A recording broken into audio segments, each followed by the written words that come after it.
For me, it's really an extraordinary experience to go running.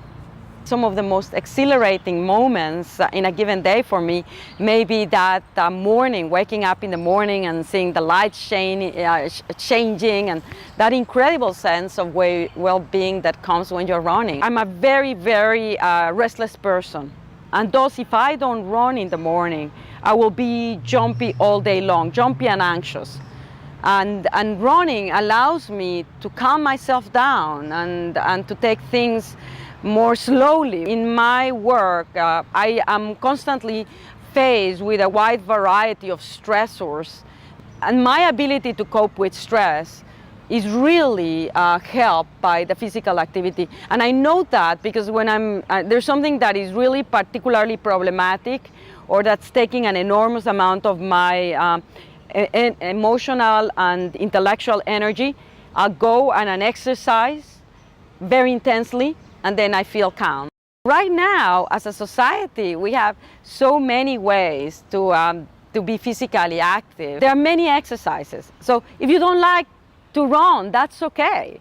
You can actually go and take a dance class. You can go and do yoga. You can go join a gym. And my perspective, it does not matter what age you are.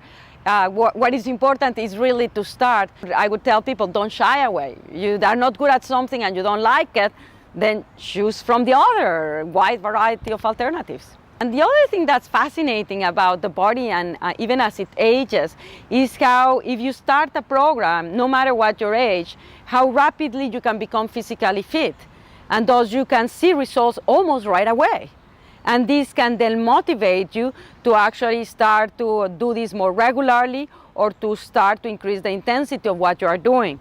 So the body itself starts to respond. And that's what I say to a person, just try it. What do you have to lose?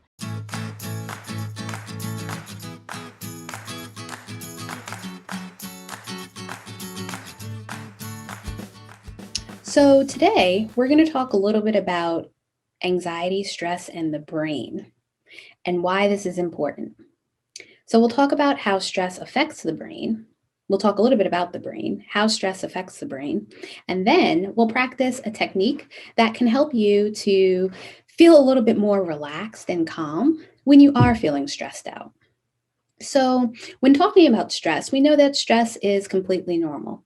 Everybody experiences it in many different ways. Something that might stress you out may not stress one of your friends out. And stress can be something very small, like when you have a test coming up in class, to something that's pretty big, like moving to a new town or moving to a new state. Those are both stressors. They can be positive and they can be negative. So a stressor might be trying out for a basketball team and making the team, trying out for the basketball team and not making the team, both stressful, both experience very differently. So we know that stress is a common everyday part of life, but what happens is sometimes stress can become chronic or continuous, meaning it happens over and over again, or a stressor is there for a long period of time. And what we know is that can be bad for the brain and the body. And so when we're constantly experiencing stress and our brains are on alert or on edge, our body's not going to be relaxed. And sometimes we might have physical effects of that stress, meaning we might constantly have headaches or stomach aches. We might be feeling muscle aches due to the amount of stress that we're feeling. So when thinking about the brain itself, we have the brain stem, which is kind of at the base or the bottom of the brain and connects our spinal cord to the rest of our brain. We have the cerebellum, which is partly part of the brain, which you'll see in your picture, and then the rest of the brain here. The brain has many parts, many functions. As I said, it does a lot. But what we're going to focus on today is a small part of the brain called the amygdala, which is part of the limbic system in the brain. And the limbic system is really what controls our emotional responses. What we're going to focus on is our stress response or fear or fight, flight, or freeze response. So other parts of the brain are important, such as what we call the prefrontal cortex, or the front of our brain, that helps us to think rationally and make good decisions. It helps us to problem solve and logically think about things. The other part of the brain where the amygdala is housed in the limbic system, we call that our emotional brain, or sometimes people refer to it as our reptilian brain or reptile brain, because it's so old and it functions more so off of a protective mechanism, right? And so it's there to help us to stay safe in our environments. So when thinking about the amygdala is kind of a funny word, right? The amygdala stems from a Greek word that means almond. So the amygdala is this almond-shaped mass of cells in our brain, and there's one in each hemisphere, the left hemisphere and the right hemisphere. The amygdala is activated when we're in situations where there's potential threat or danger. So when you think about yourself maybe playing outside and you're kicking around your soccer ball, the ball goes into the street and you run out into the street, did not see this car that's coming, but you heard the car horn. What's going to happen is your body reacts. This fight, flight, or freeze response is activated and helps you to stay safe in that situation. So now your body is primed and ready to get out of the way of that car. Your heart starts racing, your breathing changes, your muscles will feel different. And it's in that instant that when that fight, flight, or freeze response kicks in, that you start to feel physiological changes in your body. So we do not want to get rid of that response because that in part helps us to stay safe. But when that response happens over and over again unnecessarily, it can create some issues within our body, our physical body, and can cause us to feel just really tired and exhausted from constantly being on edge, right? Constantly being on the lookout for danger.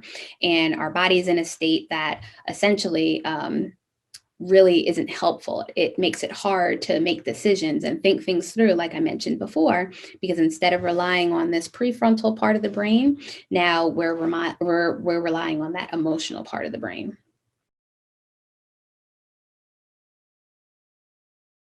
So what I'm going to do is walk you through a guided imagery that you can use on your own as well, thinking about your favorite place, maybe some place that you visited in the past, some place that you want to go. You can look up pictures on on the internet, and so you have a good sense of what it looks like, or videos on YouTube, and then you can do this exercise on your own.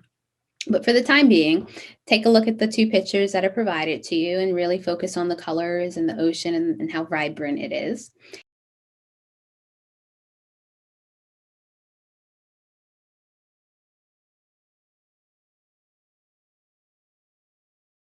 And now what we're going to do, I want you to just make sure you're in a comfortable position. If you're sitting in a chair, much like me, then keep your feet on the ground. Relax your muscles, your back, your body. Just make sure you're feeling very comfortable in your space. Take a few deep breaths in through the nose, hold, and out through the mouth. You want to make sure you're taking very deep breaths in. So close your eyes. Continue to breathe in and out. Bring yourself to this relaxing place. Picture yourself walking through the rainforest, in and out. The trees have large green leaves that float above your head. Continue breathing in and out. As you're walking, you see colorful birds flying around, and you hear the many animals in the rainforest. The sound of the wind blowing is soft, and you feel the warm air on your skin. Breathe in and out. As you walk out from the forest and onto the sand, you feel the hot sun on your skin. The sand under your feet is getting between your toes, and you feel the warmth of the sand on your feet. You continue to walk closer to the ocean and hear the waves splashing up to shore. Breathe in and out. The water looks so warm and inviting. And the more you walk, the hotter the sun feels on your head and on your shoulders and on your arms. Do you feel it? Your skin is hot and you're ready to feel the ocean water. You see the bright blue water and many kids splashing around. You hear happy voices as they play, water splashing, and birds singing their songs. The colors around you are so vibrant and so bright. When you reach the sand that is wet from the ocean, it starts to stick to your toes, your feet, and around your ankles. The sand seems to be creeping up your legs. You continue to walk towards the water and feel the warm water wash on top of your feet, taking away the sand. The water is crystal clear and smells so fresh. Continue to breathe in and out. This is your happy place. We'll stay here for a while, feeling the warm water splashing up on your feet and on your legs as you walk a little bit further into the ocean, the sun on your shoulders, and the calmness around you. What a beautiful place. So peaceful. Breathe in and out. Your body feels so relaxed as you take in the sounds, the sights, everything around you. Let go of the stress that you're feeling. Relax your muscles. Watch your anxious thoughts float away. The uncomfortable feelings start to dissipate. Now you're just feeling calm and relaxed. A few more deep breaths in and out. Breathe in the peace and the calmness. Before opening your eyes and bringing yourself back to your space, take a few more deep breaths in and out. As you open your eyes and come back to the space, congratulations on a job well done. Pat yourself on the back for doing this guided imagery with me.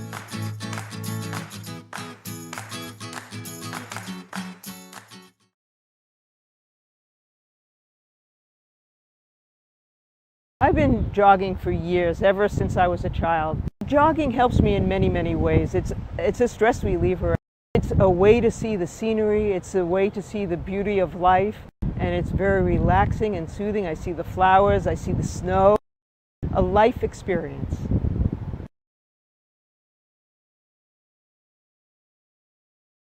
I usually do weights in the morning. I also do stretching exercises in the morning, and I also enjoy biking a lot. And I also do some meditation and yoga, so very important part of my day.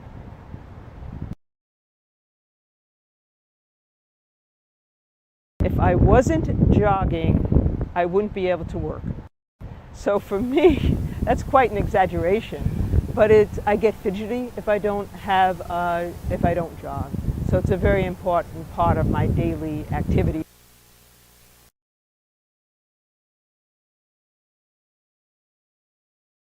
So jogging helps my health from, I guess, the stress side of it as well as my muscles and bones.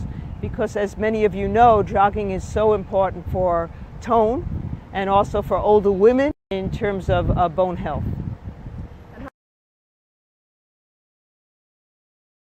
The exercise does change with aging. So I used to run many more miles a day, maybe 6 to 8, and on the weekends 8 to 10. And now I go maybe 3 to 5 during the week, and we'll do a little bit longer, but you have to be careful about your knees, and a lot of my friends have had to stop, and I haven't had to stop because I've been very careful of the stresses that you need to monitor with aging.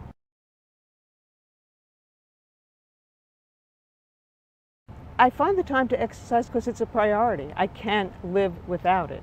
So if I don't exercise, I can't function. I need to do it.